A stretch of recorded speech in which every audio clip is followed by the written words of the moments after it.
As the preceding discussion of Suhail Khan's recent exploits on behalf of the Islamist cause suggests, the effort Grover Norquist has sponsored and enabled to penetrate and subvert the right continues to this day.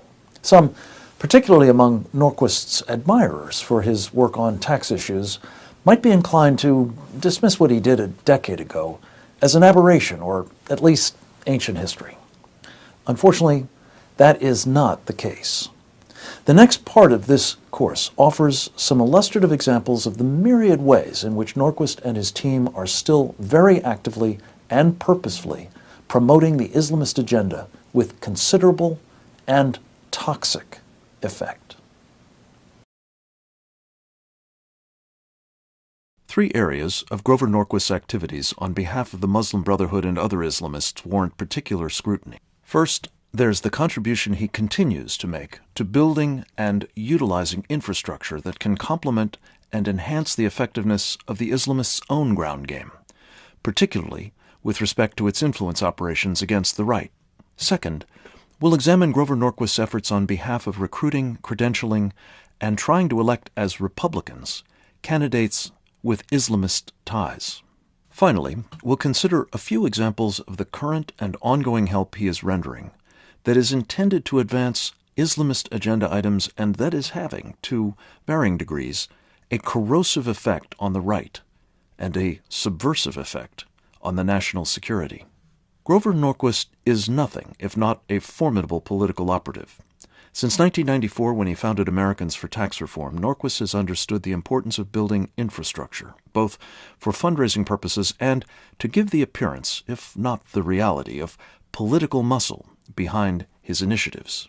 We've already been introduced in previous parts of this course to 4 of the organizations Norquist has established and/or exploited for such purposes, namely Americans for Tax Reform, or ATR, the Islamic Institute, or II, the Wednesday morning meetings of the so-called Center-Right Coalition, and the Conservative Inclusion Coalition. Now let's look at what Norquist and his team have been doing lately with each of these. The mothership of the Norquist influence empire is his first organization, Americans for Tax Reform. As we've discussed, ATR's offices, meetings, and networking facilities have been indispensable to his efforts on behalf of the Muslim Brotherhood and other Islamists. For example, since at least June 2010, Norquist has used ATR and his authority as the keeper of the No New Taxes pledge to promote a priority for the Islamists, and, for that matter, other enemies of the United States, namely, eviscerating America's defense capabilities. Norquist misleadingly testified before the Simpson-Bowles Debt Reduction Commission that defense expenditures, which, as a percentage of gross domestic product are a fraction of Cold War levels, actually exceed them. He called on the panel to make sure that Pentagon spending was on the table for reductions. Especially since the 2010 elections, ATR has repeatedly pressed legislators in general and, in particular, those elected with the support of the Tea Party, to reduce defense spending. Within days of those elections, the ATR website was once again promoting Norquist's Simpson-Bowles playbook, including his call for cutting national security expenditures. They also insisted that the GOP, quote, reject the sanctimonious pardoning of Department of Defense waste, unquote, refused to give, quote, defense spending protected status, unquote, and not ignore, quote, the burden military spending places on the taxpayers, unquote. In an accompanying press release, Norquist implied the test of whether legislators are serious about curbing government spending will be their votes to cut defense, and if they fail to measure up, quote, they will not be asked to stick around, unquote. The next year, as Congress was deliberating the annual Defense Appropriations Bill in September 2011, Grover Norquist enlisted the heads of 3 other anti-tax organizations in a joint letter to committee chairmen. The authors declared that, quote, the country cannot afford to continue wasteful spending in its most important endeavor, the nation's security, when a lean and efficient defense is more necessary than ever, unquote. Later in 2011, ATR circulated for conservative signatures yet another draft anti-defense letter. This one was apparently shelved, however, after two distinguished retired military officers, four-star Admiral James Ace Lyons and Lieutenant General Jerry Boykin, joined me in writing the signatories of the previous two missives. We urged them to consider three highly relevant facts before lending their name to another of Norquist's missives. First, the Defense Department had already taken massive cuts, a detail not noted in the draft letter. Second, they were being positioned to the left of President Obama and Secretary of Defense Leon Panetta on further reductions in national security outlays. And third, they may not want to follow guidance on such matters from someone like Grover Norquist, who has been publicly identified as working with Islamist enemies of the United States. We've previously had much to say about Norquist's Islamic Free Market Institute. What was once described by the New Republic as, quote, a nerve center for Muslim lobbying in Washington, unquote, seems, however, to have been shuttered after 2006. At least, that is the last year for which its foundation filed a 990 with the IRS. That said, at least one of its principals, the last chairman of the Islamic Institute's board of directors, Suhail Khan, is still active in several of Grover Norquist's other entities. For example, Khan regularly attends and frequently contributes to the proceedings of Norquist's Wednesday meetings. In May 2011, Suhail Khan participated in an ambush Grover Norquist arranged at the Wednesday meeting for then GOP presidential candidate Herman Cain. Khan and a couple of other Norquist associates took Cain to task over several statements he'd made on the campaign trail about creeping Sharia and efforts to insinuate it into the United States and its government. Such concerns prompted Herman Cain to say quite sensibly that he would not appoint Sharia-adherent Muslims to his cabinet or the judiciary. After all, they could not be, in his words, quote, totally dedicated to this country and our Constitution, unquote. The candidate was absolutely correct. He should have been applauded for his grasp of the threat posed by Sharia and its stealth jihadists, and for his courage in speaking forthrightly about them. It was a travesty that a meeting of the so-called center-right coalition would have been used by Grover Norquist's cohorts to excoriate him for holding and expressing such views. Shortly after this episode, I had an opportunity to provide Herman Cain with a short briefing on Grover Norquist's ties to the Islamists. He thanked me and told me I'd helped explain something he couldn't figure out. The then candidate said that after the ambush during his appearance at the Wednesday meeting, Grover Norquist had walked him to the elevator. According to Mr. Cain, Norquist used the occasion to, quote, defend Sharia law, unquote. 2 months later, a former Norquist staffer, then on Cain's campaign, arranged to take the candidate to one of the most Islamist mosques in the Washington area, the All Dulles Area Muslim Society Center in Sterling, Virginia. Recall that the Adams Center's imam is Mohammed Majid, the president of the largest Muslim Brotherhood front in the country, the Islamic Society of North America.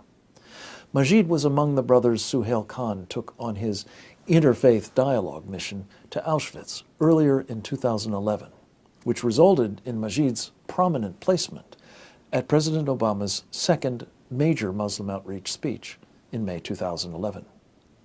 Khan was among those who claimed, after Cain's visit to the Adams Center, that the candidate had apologized for and recanted his previous statements about Sharia.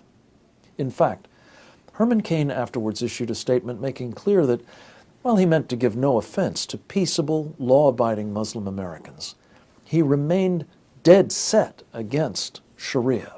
Quote, while I stand by my opposition to the interference of Sharia law into the American legal system, I remain humble and contrite for any statements I've made that might have caused offense to Muslim Americans and their friends. I am truly sorry for any comments that may have betrayed my commitment to the U.S. Constitution and the freedom of religion guaranteed by it. Muslims, like all Americans, have the right to practice their faith freely and peacefully, unquote. Suhail Khan's distortion of Herman Cain's views further attests to the sort of taqiyya in which that influence operator engages. Another example of the use of the Wednesday meeting on behalf of the Islamists' agenda suggests that the same can be said of Khan's enabler, Grover Norquist. In July, Norquist arranged an improbable group vilification of state-level legislation that should enjoy the wholehearted support of true conservatives and others on the right. This episode warrants a detailed drill down. The legislative initiative is known as American Laws for American Courts, or ALEC. ALEC addresses a problem we discussed in Part 2 of this course, namely the insinuation of Sharia into American courts. As we've seen, this is an important part of the civilization jihadists' efforts to legitimate and institutionalize that totalitarian doctrine in this country. ALEC would make it more difficult for state courts to apply any foreign laws, including but not limited to Sharia, at the expense of constitutional civil liberties and state public policy. Assuring the supremacy of the Constitution and American laws in our courts has been made necessary because, as we've seen elsewhere in this briefing, the Muslim Brotherhood and other Islamists have extensively made common cause with the American left to advance their shared agenda of weakening and fundamentally transforming this country. A particularly ominous aspect of this part of the Red-Green Coalition's program has been the insistence that U.S. courts must employ transnational law to improve our own Constitution and statutes in adjudicating disputes. Unfortunately, this initiative now enjoys strong support within the U.S. government, notably from Harold Koh. Koh is the top international lawyer in the Obama administration, and he has been an aggressive promoter of transnational law for decades.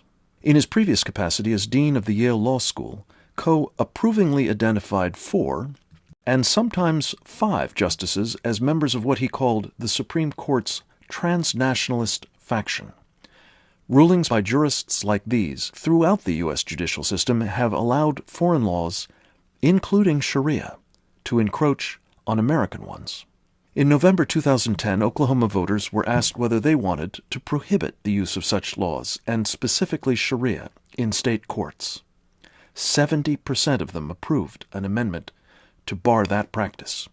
Predictably, because the Oklahoma language explicitly focused on Sharia, federal judges have enjoined its application at the behest of a Muslim Brotherhood and Hamas front, the Oklahoma franchise of the Council on American-Islamic Relations. ALEC avoids this pitfall by applying its prohibition to any foreign laws that do not uphold constitutional civil liberties and state public policy.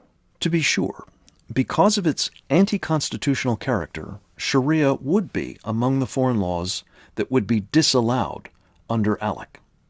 But by not mentioning Sharia specifically, ALEC denies its opponents the legal basis for their objection to the Oklahoma Amendment. 3 states have already enacted American laws for American courts: Tennessee, Louisiana, and Arizona. Legislators in some 20 other states have introduced versions of ALEC. Wherever it has been taken up, public awareness has been heightened about the nature of Sharia and the stealthy efforts to bring it to America. So has the determination of citizens and their representatives to do whatever they can to keep their state Sharia-free. Not surprisingly, preventing the further progress of American laws for American courts has become an urgent priority for the Islamists and their allies. So, at his Wednesday meeting in July, Grover Norquist brought in several presenters to denounce American laws for American courts. They trotted out the Brotherhood's unfounded but oft-repeated claim that this law would preclude Christians and Jews from practicing their faiths. In reality, ALEC would not even prevent Muslims from practicing Sharia. It would simply disallow Sharia's use in court, and there, only where doing so, would impinge on American freedoms. Then on September 26th, Norquist brought to his center-right coalition meeting 2 representatives of one of the most leftist organizations in the country, the American Civil Liberties Union. It's not clear why he thought the non-Islamists among those present would find such authorities persuasive to a roomful made up of people and organizations that consistently oppose the ACLU. They were all treated, nonetheless, to the ACLU's characterization of American laws for American courts as unconstitutional, Islamophobic, and unacceptable legislation. Fortunately, true conservatives and millions of other Americans all over the country know better. As we've also seen, the Conservative Inclusion Coalition is another vehicle being used by Grover Norquist and Suhail Khan for their Islamist influence operations. What I have a problem with is they say, jihad is their way, martyrdom is their goal. I mean, that is antithetic to everything the Constitution says. I understand all of those things. You got your answers. So. No, I understand all you of agree those with that things. too, Mr. Khan? With what? That we should be outreaching to the Muslim Brotherhood and Well, the Nation of There's no Islam Muslim Brotherhood in the United States. there's no Muslim Brotherhood in the United States. No. To recap what we learned in Part 4 concerning the coalition, it has been used to promote Khan's taqiyya, that there is no Muslim Brotherhood in America. Its members have publicly called for Islamists of Louis Farrakhan's Nation of Islam and Reconquistas of La Raza to be included as conservatives. As we'll discuss at the end of this part of the briefing, such a gambit is a classic influence operation technique aimed at destroying the right from within. We've also seen how Suhail Khan, whose day job is working for Bill Gates's notoriously anti-Republican Microsoft Corporation, has been representing himself as the Republican National Committee's liaison for outside organizations and interests. While that's evidently not the case, his coalition has been permitted to use the RNC headquarters for its meetings with, and influence operations aimed at, congressional staffers and others on the right. Grover Norquist has created at least 2 other entities that he uses for his Islamist influence operations. The first of these are what might be described as franchises of his center-right coalition meetings in Washington. Nearly every state has a regular meeting modeled after Norquist's Wednesday gatherings of conservative activists, lobbyists, politicians, and their staffs. Some are more closely affiliated with Norquist than others, but ATR representatives are typically regular participants. Depending on the state, Norquist himself sometimes attends, with particular regularity at New York City's Monday meeting. An indication of the use made of these local groups can be seen from an item previously posted on the website of Muslims for America, or MFA. As we've discussed, this is the Muslim group that Suhail Khan and Grover Norquist have brought into the Conservative Political Action Conference, despite claims by the MFA's founders that Republicans are racists and bigots. In this now concealed posting, one of those founders, Simi Gul Hassan, describes how Norquist's Americans for Tax Reform is using its nationwide network to promote and gain political entree for Muslim leaders. Remember that phrase, quote, creating relations with top political leaders, unquote, as we will see it at work shortly. I want to give you a bit of background on another organization created by Grover Norquist to promote agendas that are divisive to the right and helpful to the Islamists, the American Conservative Defense Alliance. As we discussed in Part 3 of this course, in 1999, soon after our Center for Security Policy began subleasing office space from Norquist's Americans for Tax Reform, I discovered that the Islamic Free Market Institute was a front for Islamist influence operations. I sought the counsel of a conservative leader and mentor of mine, Paul Weyrich. Paul was a patriot who believed strongly in Ronald Reagan's philosophy of peace through strength and national security as a central pillar of the right. Paul Weyrich was as troubled as I was about the Muslim Brotherhood's penetration of the conservative movement and urged me to brief conservatives and other Americans about the danger it posed to the right and to the nation. For his part, Paul undertook to help in countering this threat, and he did. For the moment, let me just tell you what Paul Weyrich, who passed away in 2008, said on the subject, publicly. In June 2003, the Wall Street Journal reported in a front-page article that Paul Weyrich characterized Norquist's dealings with Muslims as, quote, very dangerous, unquote. He added, quote, we have to acknowledge we're at war, and that it's very possible some of the Muslims want to establish a fifth column in this country, unquote. My own concerns were like Paul Weyrich's, and they only grew as I witnessed from 1999 to early 2003 what Grover Norquist and his Muslim brothers were doing at the Wednesday meetings held in the conference room we shared on L Street in Washington. As one of the few regular attendees with a background in national security, I was more sensitive, perhaps, than others to repeated efforts by Norquist and the Islamists to mainstream their operatives and agenda items. I did what I could to call them on it. For example, I pointed out at one meeting, shortly after 9/11, that President Bush was meeting with representatives of Abdurrahman al-Amudi's American Muslim Council, presumably unaware of its Muslim Brotherhood connections, let alone that the AMC was encouraging Muslims on its website not to cooperate with the FBI. This warning was part of a campaign the Brotherhood was mounting at the time. It declared, quote, the FBI is looking for information to use against you, your family, and or your community. The FBI has a history of harassing and harming minority and immigrant communities. Some people are spending a long time in jail because they or their friends talked to the FBI, unquote. Norquist jumped out of his chair and rushed across the conference room to consult with Abdul Wahab al-Kebsi. Al-Kebsi had worked with Abdurrahman al-Amudi and Khalid Safuri at the American Muslim Council and the American Task Force on Bosnia. At the time, he was serving as Safuri's deputy at the Islamic Institute. Norquist returned to the table and whispered to me that there was no such posting on the AMC website. I checked next door with my colleagues who confirmed that the item had been removed just before, following the publication by me of a column in the Washington Times calling out the American Muslim Council.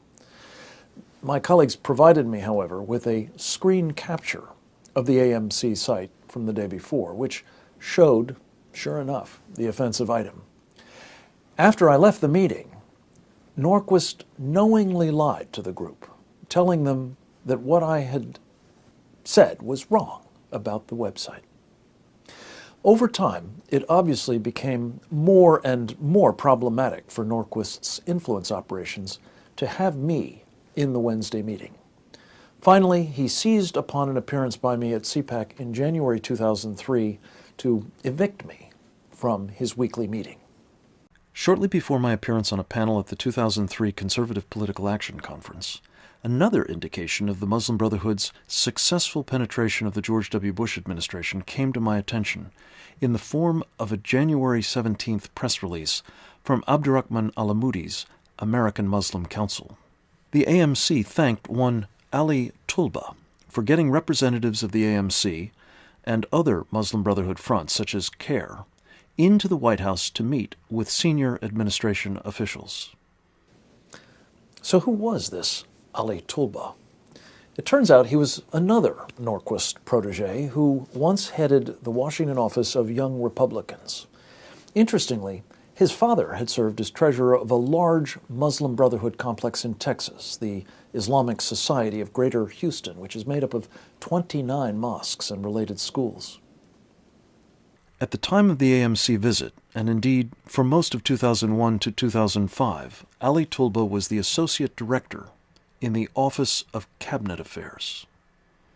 According to his biography, Tulba was responsible in that capacity for coordinating the activities of some of the most sensitive agencies of the United States government, including the State, Defense, and Justice Departments. He also claims to have served as President Bush's liaison to the Arab and Muslim American communities, a role that came open once Suhail Khan left the building. Tulba's bio also says he, quote, performed a broad advisory role on public diplomacy efforts to the Muslim world, unquote. At CPAC, I observed that the challenge in wartime of striking the correct balance between privacy rights on the one hand and national security on the other was made more complicated by the presence in our country of Islamist organizations adept at exploiting our civil liberties and institutions. In particular, I warned that some such groups, notably Al-Amoudi's American Muslim Council and the Council on American Islamic Relations, were conducting a worrisome political influence operation against the Bush administration.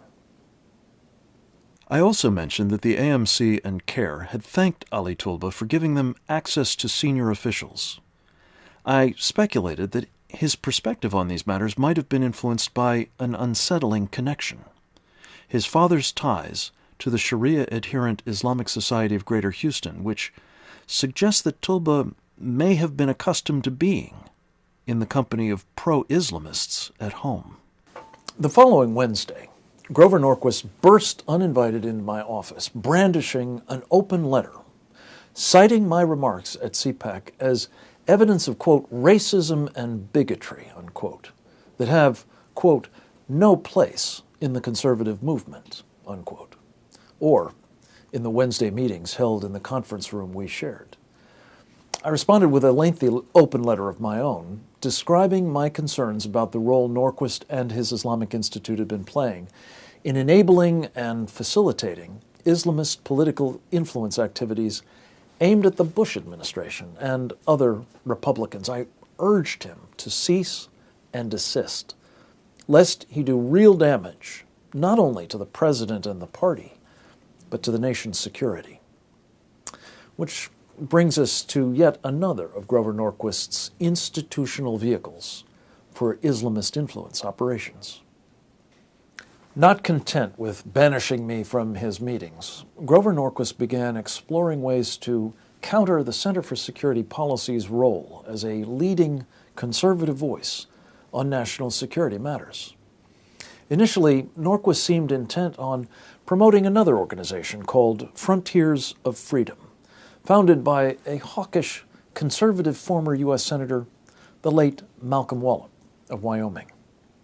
In the process, Norquist clearly hoped to counter any damage to his conservative bona fides by arranging for Wallop's group to give him its first annual Ronald Reagan Award in November 2003. As the honorary committee for the event included Jack Abramoff and other Norquist-tied Washington movers and shakers, Norquist apparently was able to assure the organization that his friends would help secure the financial success of the event. By 2007, Grover Norquist evidently thought it would be better to have what amounts to an in-house organization to promote views on national security that are billed as conservative, but bear no resemblance to those of, say, Ronald Reagan or William F. Buckley, Jr. In fact, as we shall see momentarily, they correlate much more closely with the libertarian, neo-isolationist policies of Representative Ron Paul, spurned by the overwhelming majority of Republicans in the 2008 and 2012 election cycles. For that matter, the policy predilections of his American Conservative Defense Alliance, or ACTA, seem frequently to track with those of the red-green, leftist Islamist coalitions. Norquist has several connections to the American Conservative Defense Alliance. For instance, according to ACTA's archived website for 2009-2010, the organization was housed in the Americans for Tax Reform suites at two different addresses, the one we had shared on L Street and, after Americans for Tax Reform relocated to 12th Street Northwest, in the ATR suite there as well. What is more, Grover Norquist's wife, Sama, is listed as a member of the ACTA Board of Directors and as the organization's corporate secretary.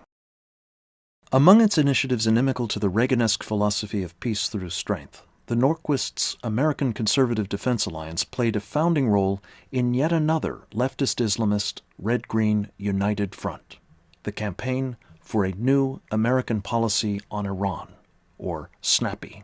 As we shall see, the company the Norquists' anti-defense organization is keeping is instructive on two counts. First, It shows yet again his readiness to make common cause with some of the right's worst political adversaries to the detriment of the national security.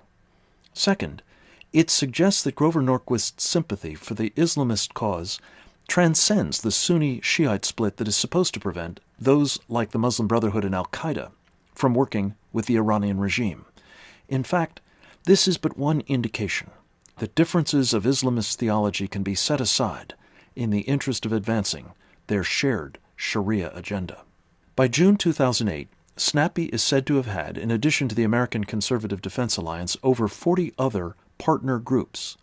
Among the most notable was the National Iranian American Council, or NIAC, a group the Tehran regime's own press has described as, quote, the Iran lobby, unquote, in the United States. Another SNAPI member is the Open Society Policy Center, an instrument George Soros uses to advance his post-American agenda. SNAPI also includes the Institute for Policy Studies, a radical leftist organization that gained notoriety during the Cold War for its reflexive sympathy for and advocacy of Soviet positions and initiatives. Even the Muslim Brotherhood front known as the Council on American-Islamic Relations is a member of SNAPI. CAIR's involvement underscores yet again the point I made a moment ago. Sunni Islamists are perfectly capable of collaborating with Shiite ones in their shared goal of promoting Sharia and weakening impediments to its triumph, most especially in the United States. Being a SNAPI partner organization also shows the true colors of J Street, an ostensibly mainline Jewish organization that is actually consistently anti-Israel. That should come as no surprise, since J Street is underwritten by a man who strongly shares that attitude, billionaire philanthropist George Soros. The founding meeting of this pro-Iran campaign was convened in the Americans for Tax Reform conference room in November 2007. According to minutes made public in the course of a libel lawsuit filed by Trita Parsi and his National Iranian American Council, ACTA also hosted another important meeting at the start of 2009 to map a shared plan of action for influence operations aimed at the new 111th Congress and President Barack Obama's administration. Iran lobbyist Trita Parsi emphasized in a June 2007 email the importance he attached to Norquist's involvement in SNAPI's work program. It read in part, quote, Grover Norquist offered his support, but did not sign on.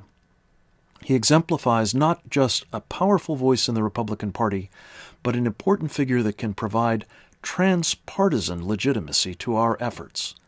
I think it is critical that we do whatever can be done to get him to sign on, especially since his full involvement would give our efforts a tremendous credibility boost. Unquote. According to the January 2009 SNAPI meetings minutes, the group's legislative strategy for the new Congress would seek to, quote, end as we know it, unquote, a fund U.S. legislators had created to help empower democracy advocates in Iran. Since shutting down the Democracy Fund had long been a goal for the mullahs and their agents in America, they must have been extremely heartened by the buy-in to this initiative of Norquist's team. Another important agenda item for SNAPI involved providing cover for the Obama administration as it refused months of requests by millions of Iranians for assistance in liberating their country from the oppression of the mullahocracy. By contrast, as we have seen, President Obama called for the removal of President Hosni Mubarak within days of demonstrators taking to the streets in Egypt. SNAPI also helped the Obama administration deflect criticism for its reluctance to agree to meaningful sanctions on the Iranian regime. And SNAPI enthusiastically favored, as did the Iranian regime, Barack Obama's ill-advised pre-election pledge to pursue unconditional negotiations with Tehran. These policies helped buy critical time for the mullahs in Tehran to realize their nuclear weapons ambitions. In addition, SNAPI insistently campaigned against any U.S. or other military measures that would have kept one of the world's most dangerous nations from getting the world's most dangerous weapons. In the next part of this course, we'll consider how Grover Norquist has sought to translate the relationships he has been building between the American rights leaders and his Islamist friends into still greater political clout for the civilization jihadists.